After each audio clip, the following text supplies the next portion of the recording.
So by now you've probably heard about our mini garden project that we're doing here at UBC. And we had several folks this week that came and picked them up. If you are not familiar yet, I want to tell you a little bit about what we're doing. So what we have here are 2 by 2 foot garden beds that we are growing cabbage and carrots in. And what we're going to do is at the end of the growing season, somewhere around the beginning of December, we'll harvest and donate these crops to people who are in need and need food.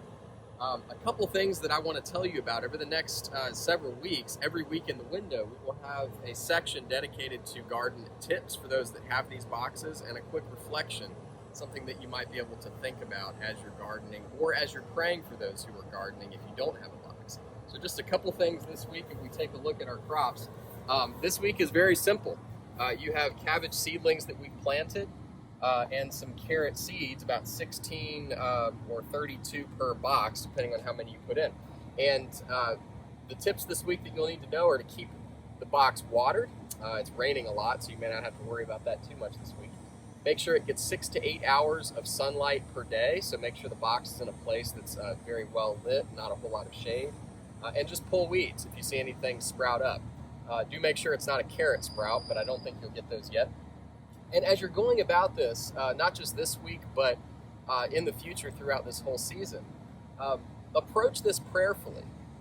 Maybe think about how you can take a moment to pause before you go out for the morning to care for your garden.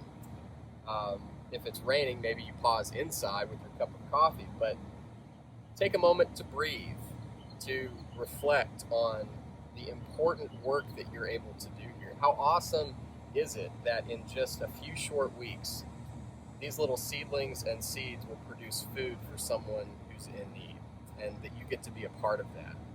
And this small 2 by 2 foot garden bed that you are cultivating is producing fruit, literally, in the kingdom of God.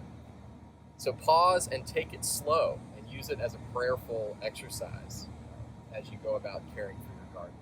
And we'll see you next week with another tip and perhaps some stories from folks who have these in their backyard.